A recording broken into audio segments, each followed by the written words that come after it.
If you cannot succeed at home, you will struggle to succeed in another man's land. Put me in a desert and give me one thing, I'll make it a forest. Time. If you are too big to do certain things at home, you will struggle to excel in another man's land. Hello there. Welcome to another episode where I'll be talking about navigating to success as an immigrant in a new country, the right mindset. This topic, I know, will be much more applicable to people abroad in Europe, in US, Canada, or even other African countries, so long you're abroad, you're out of, or overseas, you're away from home. But I think what you should take notes of whatever it is I'm going to be sharing in the course of this session or this podcast is the right mindset. These are questions I've received. I've not even read them, so I'll be reading them for the first time. And I think even back at home, some things that I'm going to be sharing will still be relatable. The right mindset. I think, in my opinion, if you cannot succeed at home, you will struggle to succeed in another man's land. Let's spread that carpet. Let's spread that rug as a platform to work on, to have this conversation. If you are too big to do certain things at home, you will struggle to excel in another man's land. If you're proud and arrogant, or if you're complacent and then you are indulgent, if you're lazy and overly dependent on other people in your own country, you will struggle in another man's land. So what I'm just trying to say in essence is charity begins at home. So navigating to success as an immigrant in a new country, yes, but let's start even from home, because I know that some of my viewers are actually based at home. So some of them are Nigerians in Nigeria, some are South Africans in South Africa, now gradually building network in Rwanda, some are Rwandans in Rwanda. Some I've got growing network base here as well in the UK, British in the UK, in Britain. So it begins from home. But then in the broad spectrum, navigating to success as an immigrant in a new country. This is sounding beyond the podcast Q&A questions. It's sounding like a speech that I want to give. But let me just delve into what I have to talk about. Now, take me back to the moment you arrived, not the logistics, the feeling, what was going through your mind as you stepped into a country that did not yet feel like home. I would say that, in fact, I wish this conversation, my wife is also sitting here so that she could fill in some holes that maybe I might have forgotten. But the truth is, again, back to the right mindset.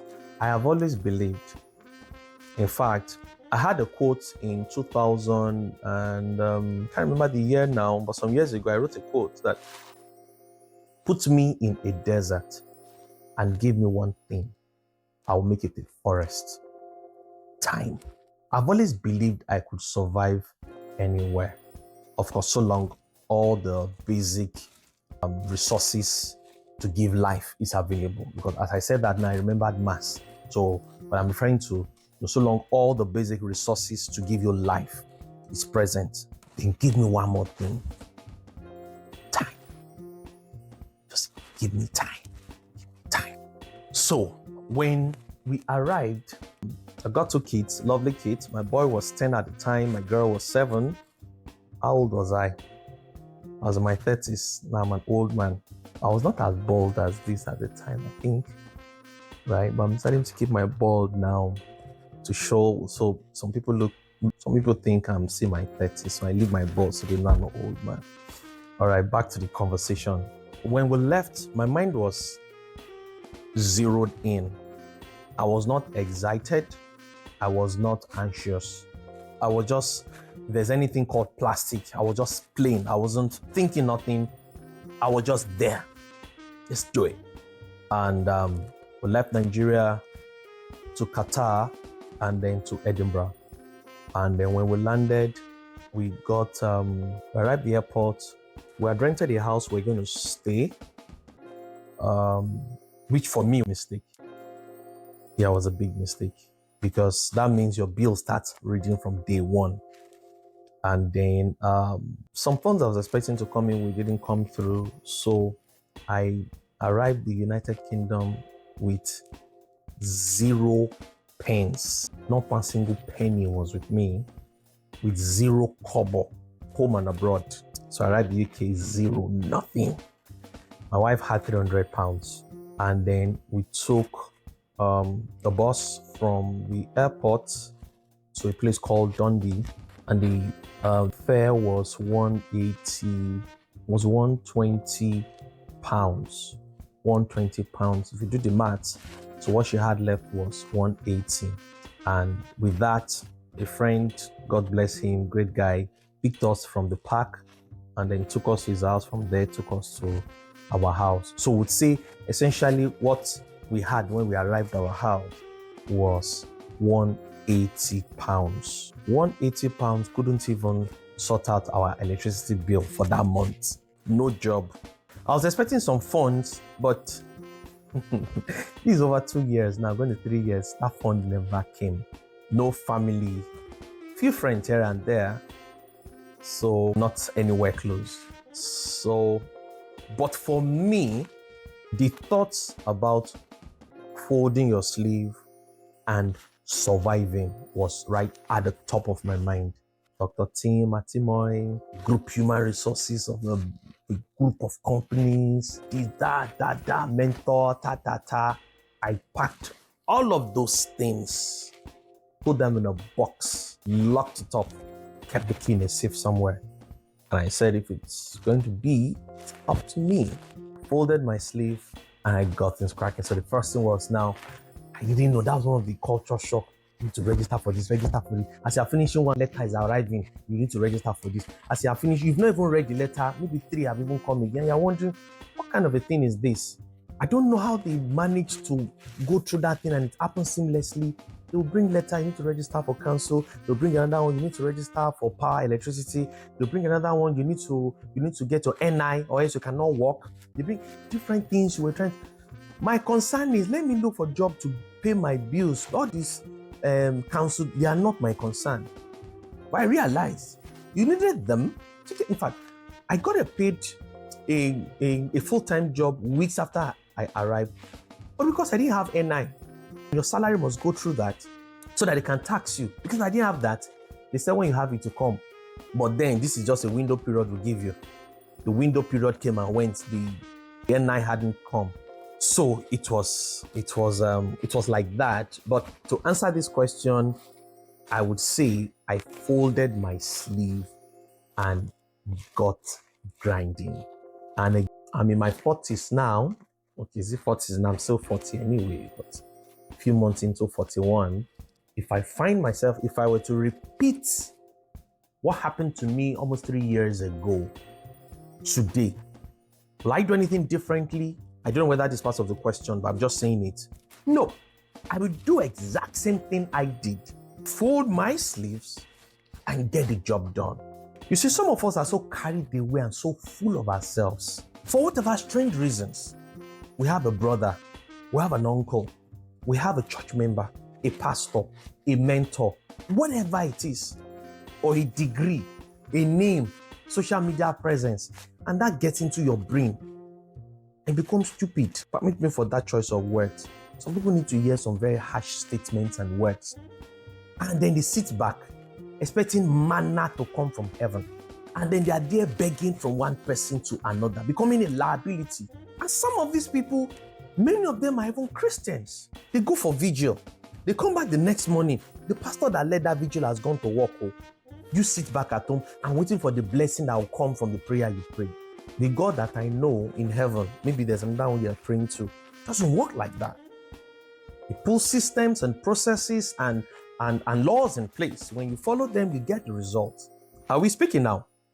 All right, let's go back. This is a podcast. It's not a speaking thing. So let's carry on to the second question. The second question, loneliness as an immigrant is a particular kind of loneliness. It is not just missing people. It is missing context, familiarity, and belonging all at once. How did you navigate that in the early days? So I was homesick. Yeah, I miss Nigeria. Yes, to be honest, I actually miss Nigeria. And the missing Nigeria, one of the things I missed about Nigeria when I newly came in was that noise. Lagos is not a normal place. If you're from Lagos, you know what I mean. Lagos is not a normal place where you're driving past a bus or somebody breaking somebody's head. I'm not an advocate for violence, right? No. But when you've lived almost 40 years in a violent environment, any and everywhere we are looking for it, nobody's breaking anybody's head here. Nobody is abusing, nobody is screaming, jumping on a bus. Lagos is a movie on its own. You can't be bored when you're in Lagos, right? So I miss that. Strangely, I hope nobody throws stones at me. I miss the traffic too. The UK is so orderly, everybody's. Lagos, you don't drive where the honk alone. The person races and abuses your father, your mother, everything, and Lagos, that was the life I grew up in, right? But here was that's so dull and boring. And then particularly the area in which we settled in first when we came in, it was such a quiet environment. You know, if you're familiar with Lagos, Lekki, VGC, so let's say you're in VGC, and VGC is not just an estate, it's a community. That's where you live. Think about that. So that's rather boring, quiet, dull for somebody who just came from Lagos last week, right? So I missed that. I missed the home food. So I'm just talking about some of the things for me that I will tag as loneliness. And then I missed my routine, right? Work, church, home. Then when I talk about church, so not just going to church on Sunday, I had this network of people we call the young professionals, right? So we met every other Sunday. We met sometimes during the week. We also had some meetings back at home. We had fun. We talked, we played, we laughed, we prayed, we sang.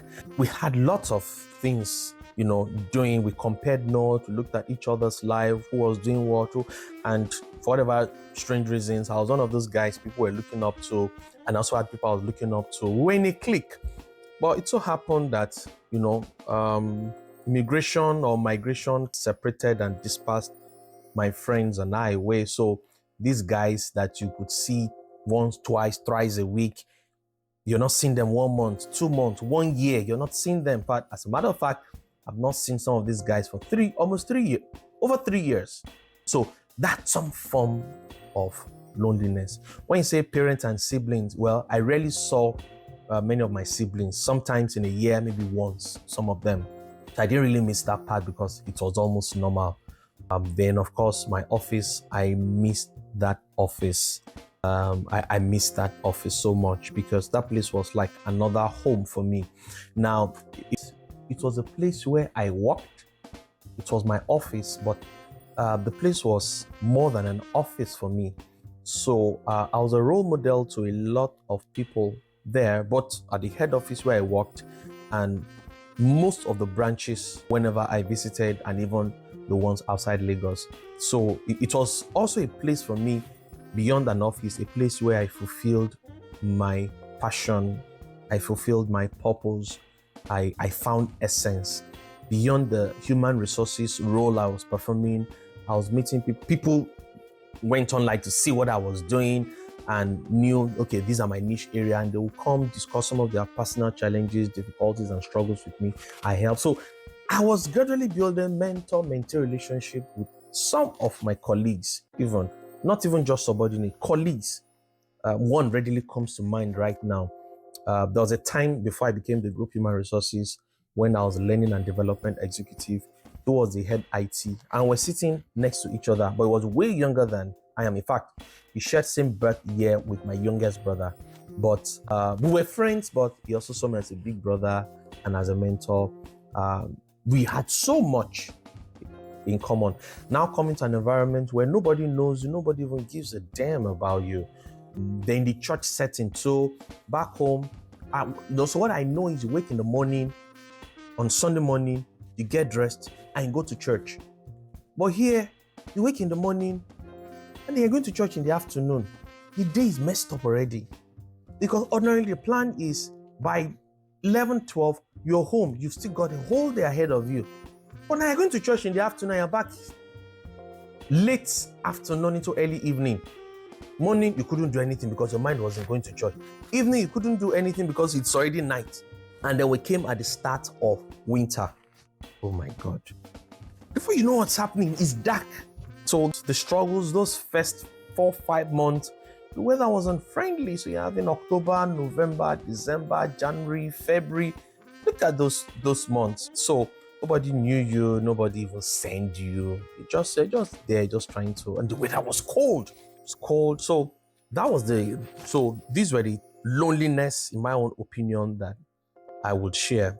Next question. When you have a family, a partner, children, resettling is not just your journey, it is theirs too. How do you hold your family together emotionally while you are also trying to hold yourself together?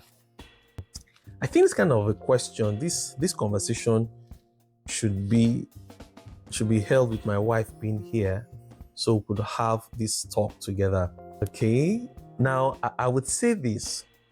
Maybe this is going to be another podcast entirely, how my family work, right? I'm rather a private person when it comes to family, my wife, my kids. I'm rather private about them. But let me just share this. So in our home, I could say, indulge me for lack of a, my wife is like the boss lady, right?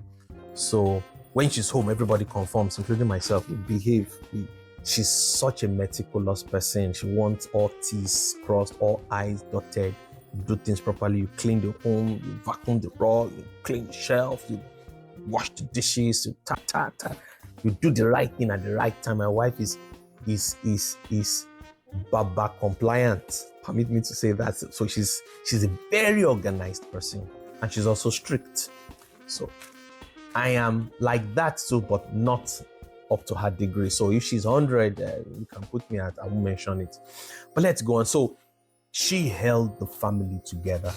So I will give this question when you were partner settling, how do you hold how did you hold your family together? I will give that to my wife. She did a very fantastic, amazing job. She held the family together all through that time, child training. And then, of course, one of the shock too was, okay, of course, when we arrived, there wasn't a car to use at the time. So going from, I think, okay, let me just mention that. Yeah, I'll come back to this question. Now, I had to use public bus. We had to use public bus, but I want to share my own side of this story. I've been driving in Nigeria now. I've been driving in Nigeria before we came to the UK for over 10 years. I'd owned multiple cars, not brand new. It's when you're in the UK, I'm talking about brand new. Not brand new, but I'd use a couple of tokumbos. Yeah, I think I'd use up to 4. And then, or even 5. Nigerian used maybe up to 5 cars. I'd use multiple cars. But I did not know how to use Google Maps. Don't laugh at me. If you have friends in the UK, go and ask them. We were all shocked to realize that, oh, even yourself did not know how to use Google Maps while you've been driving in Nigeria. I didn't know how to use Google Maps. So when I say I didn't know how to use Google Maps, you may think you do know if you're based in Nigeria. Come to the UK, you might get to realize that there are levels to this thing. So when because I'm using the public transport, you have a place you're going to. This is in the coldest part and time of the winter. The bus tells you it's coming at this time. You get to the bus stop. In fact, as I'm saying this, I remember this story very clearly. I was coming from work. It was cold. I'm talking about the cold where you're in your minus. For those of you in Canada, you are our senior brothers and sisters when it comes to the cold. So I'm not talking to you. I'm talking to those in Africa, right? We're talking about -3, -5. It might even just be -1. But when you're coming from Nigeria into when you're having 25 degrees, 30 degrees, 33 degrees into a -1, no, now you can't compare them. So it was really cold. Those days, let me just confess here, those days, when I pad up the clothes I wear, when I pad up well, I wear my clothes pad up. When I remove the clothes, everything, because I don't remove one, but I remove everything. When I remove everything once, it's like an armor. A 2-year-old kid cannot carry my armor, what I wear, just to push out the cold. But this happened many times, but this particular day, I'd waited for this bus. I think I got there at 7:30, and then I was waiting for a.m. and I was waiting for the bus to arrive, I think at 7:45, and then I waited. I was checking, wondering what was going on. It appeared the time of arrival of the bus had been moved by 30 minutes or so. It was cold. It was so cold at the express. And then guess what happened? 2 minutes to go. 1 minute to go. 30 seconds to go. Guess what? It was time for the bus.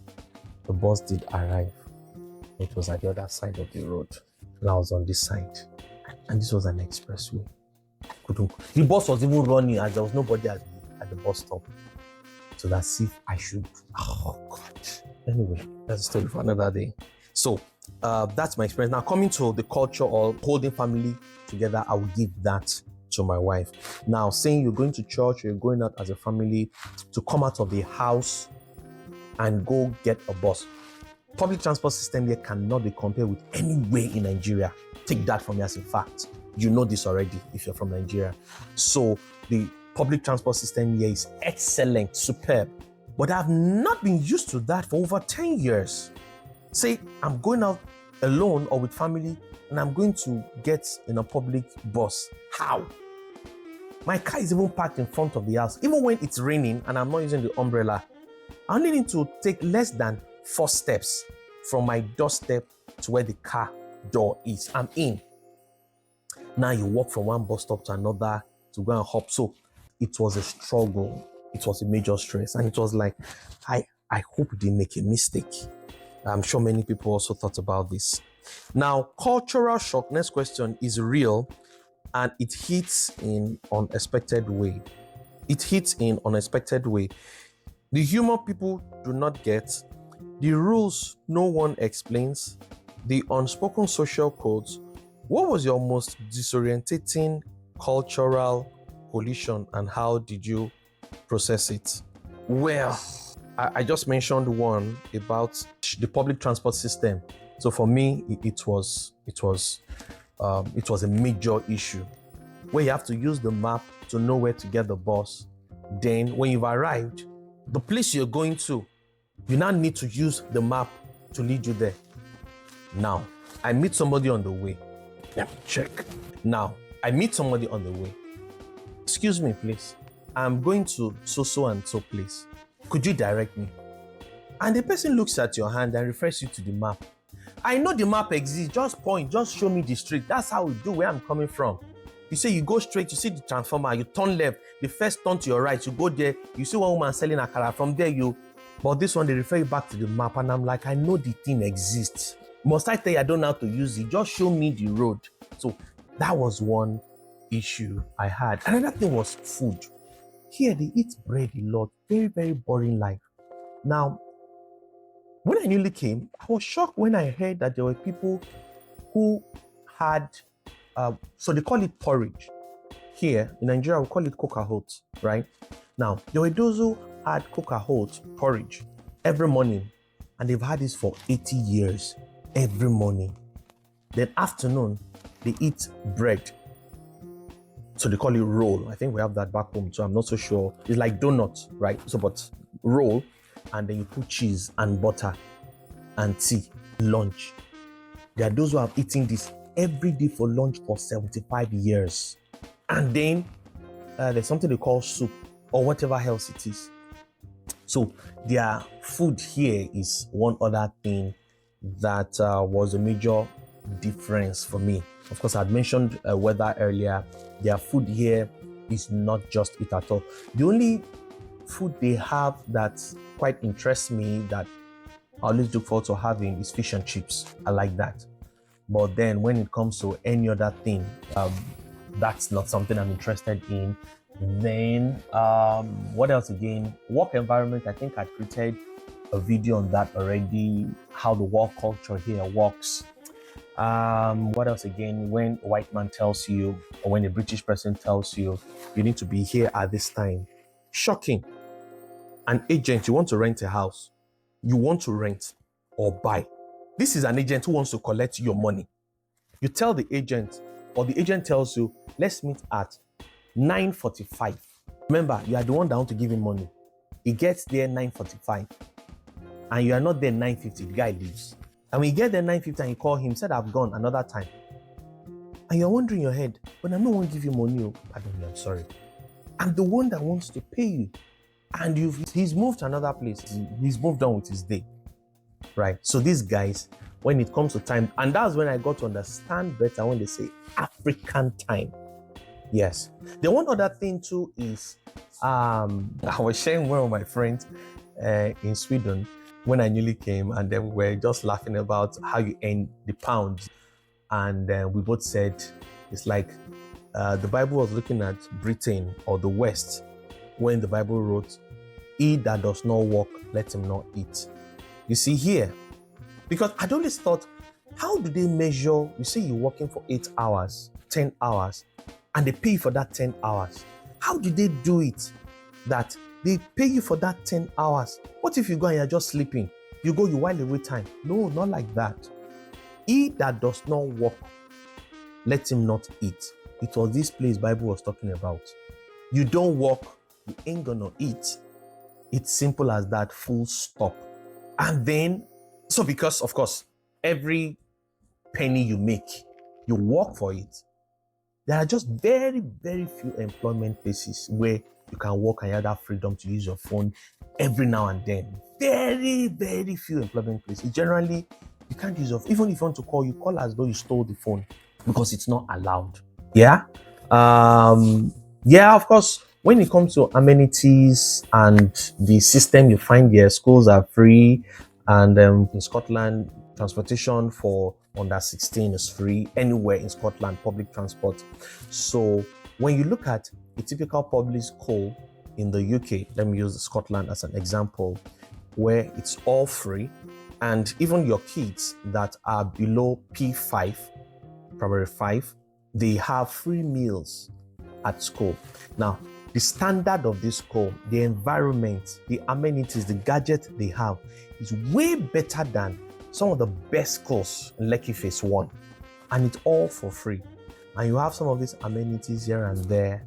So you come to realize that there is a minimum standard of living. There are those who go to private schools that for those who live better and bigger life, but there's a minimum standard of living. And that's why to be wealthy here is rare. It's not common like in Nigeria. You don't live in a street where there's somebody that is a multi-millionaire. In fact, the person who lives on your street or on your estate here, who is a multi-millionaire, you might be driving a better car than that guy. I was in a meeting recently. It was a real estate meeting. We're just 4, and the consultant that came to speak to us had 40-something properties. The car I drove there was better than the car he drove there. Now, you might say, maybe he just brought that one, he had better cars. Maybe yes. But just think about it. Somebody had 40-something properties, and he came to speak to 4 of us, and my car was better than he. In fact, among all of us, his car was the oldest. So here, people don't really judge wealth by the car you drive, by the house, maybe not necessarily by the house you live even. So, but there's a minimum standard of living that is made available. Which other culture again? Which other culture shock? Yeah, children. Yeah, a boy around my son's age that should see me and take a bow. Good afternoon, sir. Say hi, how are you? Oh, me, how are you? Sorry. Say, how are you? Anyway, if it's Nigeria, your father, they are saying, how are you? So, but that's the culture here, call by name, and yeah, let me stop here. Many immigrants arrive with qualifications, experience, and expertise and are told it does not count here. How do you protect your self-worth and identity when a system seems determined to reduce you?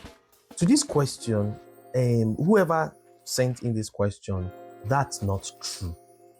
One, that's not true. Particularly that last line which says, how do you protect your self-worth and identity when a system seems determined to reduce you? So That's not true. The system is not in any way determined nor even designed to reduce you. So let's take that aside. Now, I'd said, I don't know whether it was in this podcast or in a particular video, that if you are, or in another interview, that if you are in a place like the UK and you don't have money and you're asking somebody to give you money, not borrow me, I'll pay later, but dash me. You go again to another person, dash me, give me, I don't have. That person is lazy, full stop. Because there are jobs. There are jobs everywhere. It may not be the one that suits your qualification, but there are jobs everywhere. Unlike some parts in Africa where you don't even see what to do. But here, no, you will see. So long you are an illegal person, you have to be legal, right? I don't encourage in any sense illegality. You just expose yourself unnecessarily, right? Do the right thing, be legal. And once you are, except you are lazy, there are jobs everywhere. People even do 3, 4, 5 jobs. So what are we talking about? Some of these people don't even have any qualification. But then when it now comes to the qualification that you do have, what I've noticed here is this.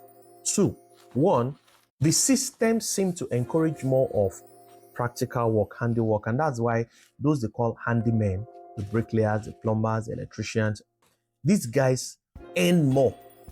Or doctors, these are handymen. Doctors are not handymen, but these are people who have practical work to do. These guys earn more than, which example do I want to give now? Maybe than even a teacher. These guys earn more than than a banker. Some of these professions that, these people have core profession. And the reason is this, they seem to encourage practical handwork. And with that, these guys earn a lot more. Another thing too is, you want to ensure that what degree you're coming with, or whichever degree or whatever degree you are coming in with, aligns with their own standard here. It's relevant to what the job market wants. It suits what your intending employer or employers are looking for.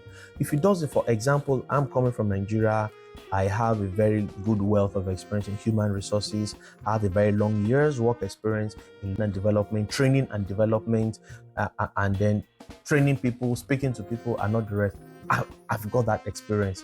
So, and if that's the experience I've got, I have certifications there, and I'm bringing it here, are those things obtainable here? If not, then there's no way I can function. I need to find how to get myself relevant and updated, and then the system can be favorable to me. The next question, and I might stop here. Let us talk money. Financial pressure is one of the leading causes of immigrant stress and family breakdown. How do you build financial stability in a new country where you are starting almost from scratch? Let's keep that. There's a version of success that looks good on the outside, a job, a house, a visa. But inside, the immigrant still feels like a stranger. How do you know when you have truly settled, not just survived? I'm conscious of my battery, time, and everything. Let me stop here. We might continue with this session, maybe from question 6. Thank you, everyone. I hope you had value for your time spent listening to this podcast. If you did enjoy it and you found value with it, kindly click on the subscription button if you are not subscribed or following us, and also click on that bell for notification just when we drop some more valuable content. I look forward to catching up with you in subsequent videos and podcasts. Be well.